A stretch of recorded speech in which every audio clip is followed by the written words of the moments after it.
Puteri UMNO bahagian Tawau bertekad untuk memainkan peranan aktif dalam memastikan Barisan Nasional meraih kemenangan dalam Pilihan Raya Negeri Sabah ke-17.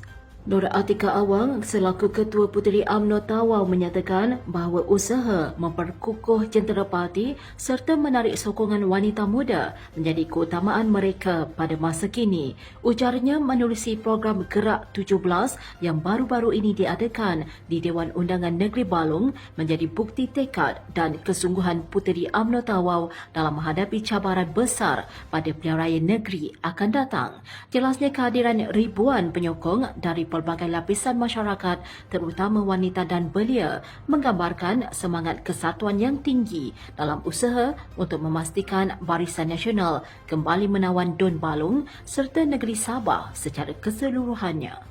Adun Jeram Padang, Datuk Muhammad Zaidi Abdul Kadir menyatakan sokongan terhadap dasar pembangunan luar bandar 2030 dan Pelan Strategi Kementerian Kemajuan Desa dan Wilayah 2021 yang diumumkan oleh Timbalan Perdana Menteri Datuk Seri Dr. Ahmad Zahid Hamidi.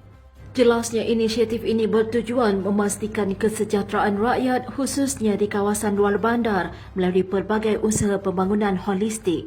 Beliau sangat menekankan kepentingan dasar pembangunan luar bandar 2030 dalam memajukan kawasan desa seperti Jeram Padang dengan fokus kepada ekonomi setempat, infrastruktur, pendidikan dan kesihatan.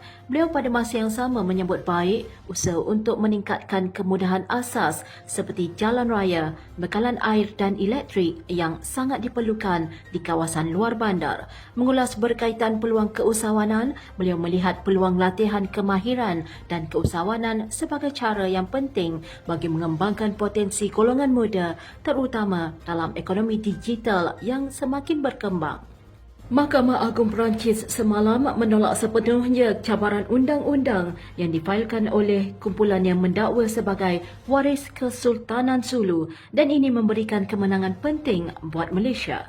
Menteri Undang-Undang dan Reformasi Institusi Datuk Seri Azalina Othman Said menyifatkan keputusan ini sebagai satu yang bersejarah kerana ia mengesahkan bahawa Malaysia tidak perlu membayar pampasan AS$15 bilion kepada kumpulan tersebut. Azalina menyambut baik keputusan tersebut yang dibuat oleh Mahkamah Agung Perancis itu dan menyifatkan ia sebagai kejayaan amat bermakna bagi kedaulatan undang-undang yang akan membantu memelihara kesucian proses timbang tara antarabangsa. Beliau turut menzahirkan ucapan terima kasih kepada Perdana Menteri Datuk Seri Anwar Ibrahim atas sokongan dan kepercayaan beliau yang tidak berbelah bahagi terhadap usaha berterusan untuk menegakkan pendirian Malaysia.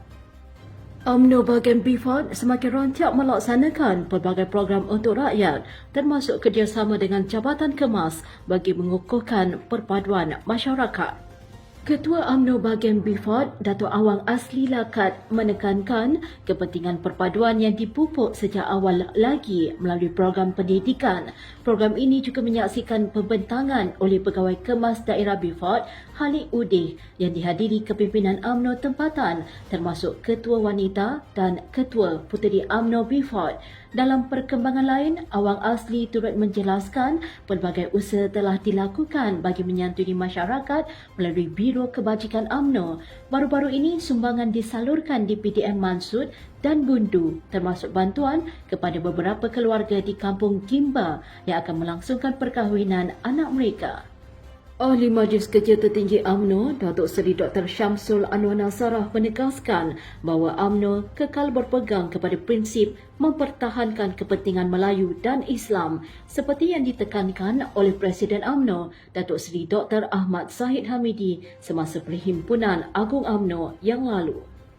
Menurut Syamsul Anwar, UMNO sentiasa konsisten membawa agenda memperkasakan Islam dan menjaga hak bumi putera selain turut memelihara keharmonian di antara kaum.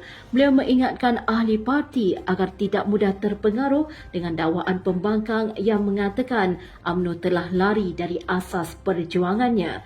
Tegasnya UMNO tetap dengan prinsip dan sistem Islam yang dibina sejak kemerdekaan negara terus diamalkan sehingga kini. Beliau yang berucap dalam ceramah penerangan isu semasa di UMNO bahagian Lenggong yakin bahawa identiti dan prinsip UMNO dulu, kini dan selamanya tidak akan berubah dalam mempertahankan agama, bangsa dan tanah air.